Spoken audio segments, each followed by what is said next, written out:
안녕하세요, 끄덕찬입니다. 이번 시즌 가장 성공적인 이적 시장을 보냈다고 평가받는 두 팀은 프리미어리그의 리버풀과 첼시입니다. 오늘은 그 두 팀 중 첼시가 이적 시장을 어떻게 보냈는지 선수들을 한 명 한 명 살펴보며 이야기해볼까 합니다. 먼저 첼시가 영입한 선수들을 지출대로 줄을 세워보면 주앙 페드로를 브라이튼에서 6,370만 유로, 제이미 기튼스를 도르트문트에서 5,600만 유로, 알레한드로 가르나초를 맨유에서 4,620만 유로, 조레라토를 아약스에서 4,418만 유로, 리암 델랍을 입스위치에서 3,550만 유로, 에스테방을 파우메이라스에서 3,400만 유로, 다리우 이수그를 스포르팅에서 2,227만 유로, 마마도 사르를 스트라스부르에서 1,400만 유로, 켄드리 파이즈를 인디펜디엔트에서 1,000만 유로에 영입했으며 부우나노테를 브라이튼에서 230만 유로에 임대했습니다. 첼시가 아무리 챔피언스리그에 출전한다 하더라도 이들의 이적에만 3억 2,815만 유로가 들었기 때문에 무슨 정신나간 이적 시장을 보낸 거냐 하실 수도 있지만, 반대로 영입만큼 바빴던 방출 작업을 통해 무려 3억 2,250만 유로를 벌어들여 오히려 이득을 본 이적 시장을 보냈습니다. 재정적인 이득만 계산해봤을 때 팀의 핵심 선수를 방출한 본머스, 브렌트포드, 브라이튼이 5천만 유로에서 1억 유로까지 이득을 보기는 했지만, 전체적인 측면에서 보면 첼시처럼 금전적 이득을 보면서도 동시에 전력의 확실한 보강을 이룬 팀은 프리미어 리그 내에 없다고 생각합니다. 까놓고 말씀드리자면 공격진은 뼈대인 파머를 제외하고 기복이 있거나 전력 외 선수를 내보내 전부 갈아엎은 수준인데, 영입된 선수들이 클럽 월드컵부터 이미 좋은 활약을 보여주며 결과적으로 대성공의 이적 시장을 보냈다 할 수 있습니다. 먼저 공격수부터 순서대로 이야기해보겠습니다. 끝까지 시청해주시면 감사하겠습니다.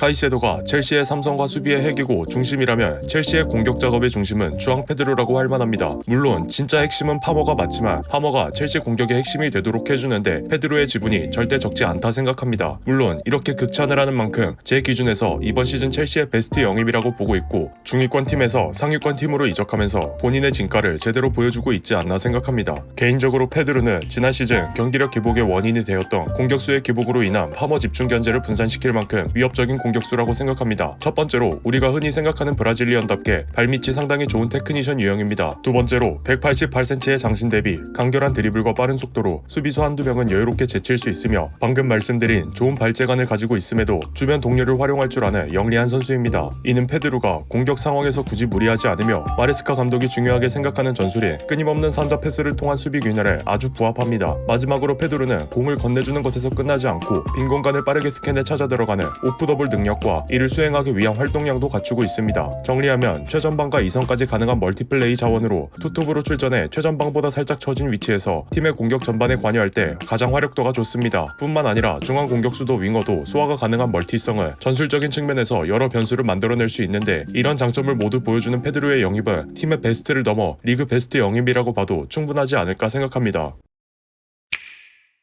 주앙 페드로가 이것저것 다 잘하는 느낌이라면 델랍은 힘의 모든 것을 투자한 느낌입니다. 2003년생의 어린 중앙 공격수이며 지난 24-25 시즌 팀의 붙박이 주전으로 활약하며 입스위치 타운의 공격을 이끌었습니다. 델랍은 186cm의 키에 84kg의 체중을 바탕으로 마킹하는 수비수가 있더라도 한두 명이라면 강제로 밀쳐내고 돌파하는 저돌적인 스타일입니다. 힘으로 해결하는 이미지가 너무 강하다 보니 다소 우악스럽다는 느낌도 없지는 않지만, 중앙으로 돌파가 힘들면 사이드에서 공간을 만들고 차거나 공간이 없을 때 뒤로 돌아서 살짝 터치를 주고 상대가 견제하러 나올 때 빈 공간으로 바로 슈팅을 때리는 델랍 나름대로의 공간을 만드는 스킬이 있습니다. 공만 잡으면 무턱대고 뻥뻥 차는 게 아니라 수비수들과의 거리를 두고 차기 좋은 공간을 만든다는 점이 델랍이 힘만 믿는 스타일이 아니라 슈팅 공간을 만들기 위한 움직임도 보여줄 줄 아는 영리한 선수라는 점을 말해줍니다. 델랍이 보여주는 공격 상황에서의 대표적인 플레이는 중앙에서 수비를 묶어두는 겁니다. 보여드리는 화면처럼 크로스가 필요한 상황에 체격을 이용해 상대 수비수들을 종종 묶어둡니다. 힘이 워낙 세기 때문에 박스 안에서 공을 밖에 뒀다가 그대로 실점으로 이어지기 때문에 상대 수비 3명 모두 델랍을 견제하고 있고, 사각에 있는 에스테방이 뒷공간에 공을 받으러 쇄도합니다. 풀럼전에서 당한 허벅지 부상으로 2달 이상 결장할 것으로 예상되지만, 공이 없을 때 상대 수비수를 끌어당기는 움직임, 온더블 상황에서는 또 나름대로 공을 지키며 연계를 하거나 직접 슈팅을 하거나 하는 다양한 움직임들이 마레스카볼에 적합한 프로필이라는 점,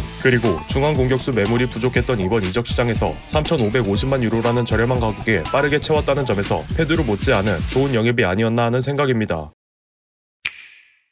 다음은 파우메이라스에서 합류한 에스테방입니다. 지난번에 업로드했던 앞으로 주목받게 될 축구 유망주 7명 영상의 1위였는데 이 영상도 많은 관심 가져주시면 너무 감사하겠습니다. 여기서 설명드리지 않았던 부분을 주로 이야기할 것 같습니다. 첫 번째로 에스테방은 크랙 유형의 2선 자원입니다. 보통은 윙어로 출전하긴 하지만 2선이라고 폭넓게 잡아놓은 이유는 마레스카의 조정에 따라 얼마든지 위치를 바꾸면서도 준수한 드리블을 보여주기 때문입니다. 앞서 이야기했던 주앙 페드로와 마찬가지로 소화할 수 있는 포지션의 폭이 넓다는 것은 팀의 전술적 다양성이라는 이점을 제공한다는 뜻입니다. 왼발이 주발이기 때문에 오른쪽 윙어로 뛸 때는 주로 침투의 움직임을 가져가면서 직접 타격 혹은 낮은 크로스로 주변 동료의 마무리를 도와줍니다. 간혹 가운데로 공간이 나서 침투하는 경우도 있는데 이럴 때는 찰만한 공간을 빠르게 만들고 뛰어난 왼발킥을 이용해 기습적인 중거리 슈팅을 날립니다. 공을 받아 1대1 상황에 놓였을 때 공간이 있다고 무작정 달리는 게 아니라 측면으로 조금씩 움직이며 상대 수비 방향을 유도하고 한 번의 터치로 벗겨내는 움직임을 보여주기도 합니다. 에스테방은 발기술이 좋고 결코 느리지 않지만 윙어 중에서 최상위권의 스피드를 가지진 않았습니다. 의도적으로 속도를 낮춘 움직임을 상대에게 적응시키고 순식간에 기어를 바꿔서 수비를 벗겨내는 재치 넘치는 드리블은 팀 선배인 페드로를 어느 정도 닮아 있습니다. 두 번째로 연계 플레이가 뛰어납니다. 근본이 인사이드로 파고드는 윙어이기 때문에 결국 본인이 찬스 메이킹을 위한 연계에 가깝긴 합니다. 하지만 풀럼전에서도 에스테방이 보여줬듯이 드리블로 박스 안까지 침투하는 움직임 이후 본인의 장기인 왼발 슈팅 마무리가 아닌 땅볼 크로스를 통해 마무리를 시도했습니다. 에스테방을 주시하던 수비에 막히긴 했지만 크로스의 퀄리티, 내주는 타이밍이 중요한 게 아니라 볼 운반이라는 임무에서 더 나아가지 않고 미련 없이 공을 패스할 줄 아는 팀 플레이어입니다. 끊임없는 3자 패스를 통해 수비의 균열을 내는 게 목적에 마레스카 볼이 완벽히 입혀진다면 장기적으로 봤을 때 본인이 돋보이기 위한 연계가 아닌 팀 플레이를 위한 연계를 하게 될 가능성이 높아 보입니다. 뒤에도 말씀드리겠지만 기튼스나 가르나초의 활약도에 따라 주장 경쟁의 구도가 달라질 것으로 보입니다.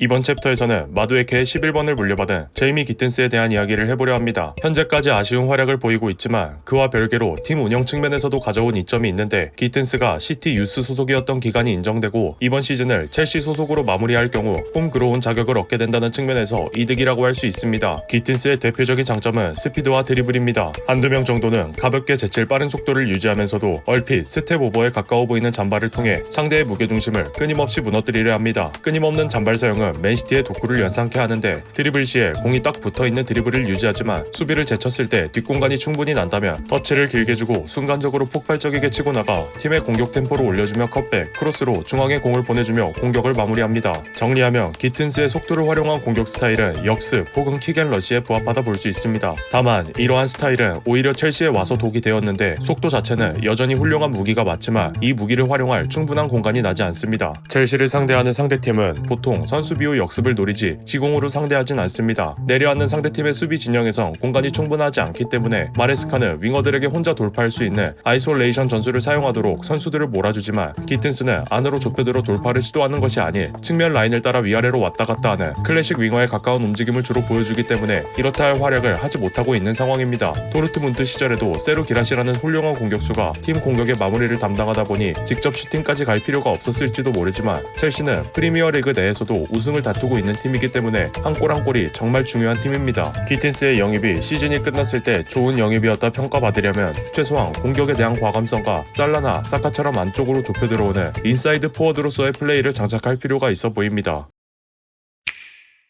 맨유에서의 금쪽이 이미지가 너무 강해서 그렇지 살펴보면 2004년생 21살의 어린 선수라 현재보다는 미래가 기대되는 선수인 가르나초입니다. 빠른 스피드를 적극적으로 활용한다는 점에서 기튼스와 유사한 면이 있지만 가르나초의 돌파는 측면 인사이드를 가리지 않으며 좌우측을 가리지 않고 설 수 있다는 점에서 기튼스보다는 조금 더 다양한 옵션을 제공할 수 있습니다. 단 한 경기 11분의 교체 출전이 전부지만 지금까지 아무것도 보여주지 못했던 기튼스에 비해 시원시원한 돌파를 선보이기도 했습니다. 결정적인 돌파 이후 컷백 패스 자체는 실패했지만 튀어나온 공을 카이세도가 잡아 득점으로 이어지며 패배로 끝날 뻔했던 첼시의 동점골에 작게나마 기여하며 블루스의 눈도장을 찍었습니다. 가르나초의 단점이라 한다면 시야와 한정적인 발밑입니다. 측면에서 돌파 이후 컷백 혹은 슈팅으로 이어지는 패턴으로 23-24 시즌 10득점 5도움, 24-25 시즌 11득점 10도움을 기록하며 나쁘지 않은 공격 포인트를 쌓았지만 이는 대부분 역습 상황이었다는 것을 감안할 필요도 있습니다. 지공 상황에서 어떻게든 공격을 풀어나가야 할 때 가르나초는 시야를 확인하는 능력이 부족해 공소유권을 내주는 치명적인 공격적인 상황을 많이 일으키는 편이며 빠르지만 간결한 드리블로 볼 간수력이 좋은 기튼스와는 다르게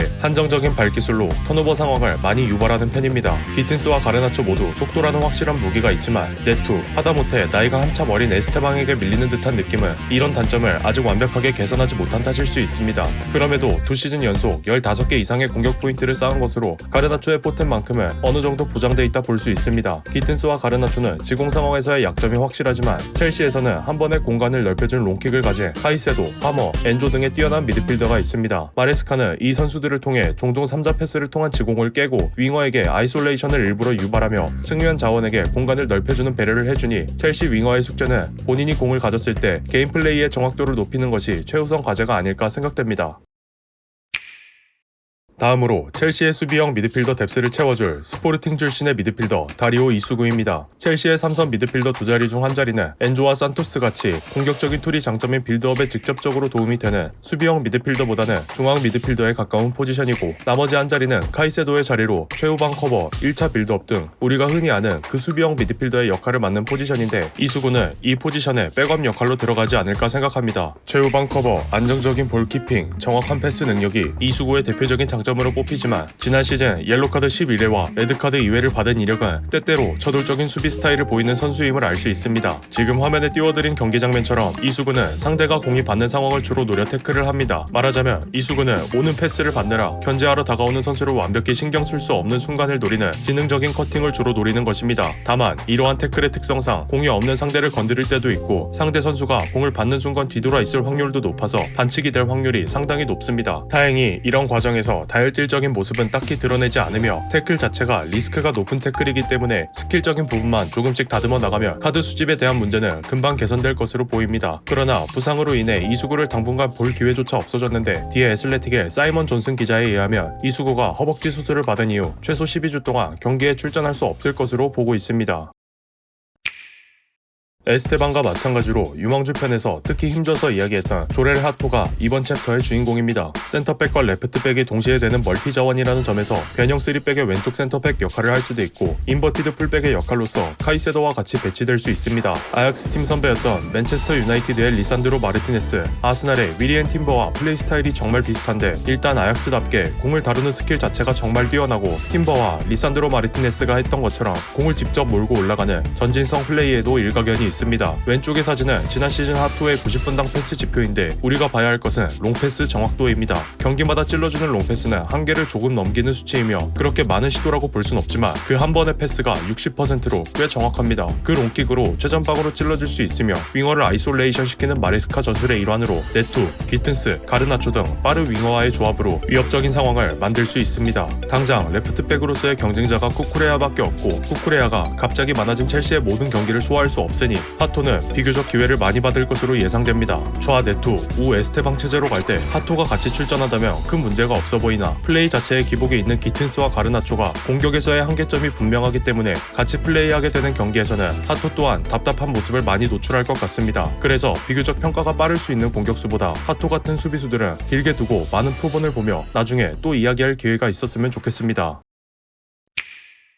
방출에 대한 이야기를 하기 전에 이적을 했음에도 소개하지 않았던 선수가 3명 있는데 마마도 사르, 켄드리 파이즈, 파쿤도 부우나노테입니다. 부우나노테는 한 시즌 단순 임대로 합류했으며 포지션은 공격형 미드필더로 하머의 서브 역할을 할 것으로 예상됩니다. 챔스에 참가하게 되어 일정이 상당히 빡빡해진 첼시가 컵대회 혹은 이번 브랜트포드전 같이 A매치 브레이크 이후 주전에 핏이 온전하지 못한 경기에서 출전 시간을 간간히 받을 것으로 보입니다. 파이즈와 사르는 스트라스부르로 바로 임대를 떠났기 때문에 굳이 지금 이야기할 필요는 없어 보입니다. 이번 챕터에서 이야기하고 싶은 건 첼시가 영인만큼 훌륭한 방출 작업을 했기 때문에 이번 시즌 가장 성공적인 이적 시장을 보낸 팀이라고 생각합니다. 델랍의 부상으로 딜이 잠깐 중단되긴 했지만 썬더랜드로 임대 보냈던 기후를 복귀시키고 잭슨을 미넨으로 내보내며 스트라이커 뎁스를 안정화했고 전력 외 자원이었던 산초를 다시 맨유로 돌려보냈으며 첼시에서 미래가 없었던 펠릭스를 알 나스르로 보냈습니다. 또한 마두에케와 케파를 아스날로, 우고축구와 브류아를 번리에, 추쿠에메카를 도르트문트에, 헤나투 베이가를 비아레알에, 페트로비치를 본머스에, 운쿤쿠를 AC 밀란에 안에 그 외 3, 4옵션으로 분류되는 선수들을 대거 내보내며 이적료와 함께 주급 절감에 성공했는데 첼시가 영입에 지출한 비용은 3억 2,815만 유로, 반면 방출로 3억 2,250만 유로를 벌어들이며 오히려 410만 유로의 이득을 보는 경이로운 이적 시장을 보냈습니다. 첼시는 여전히 미래를 내다보며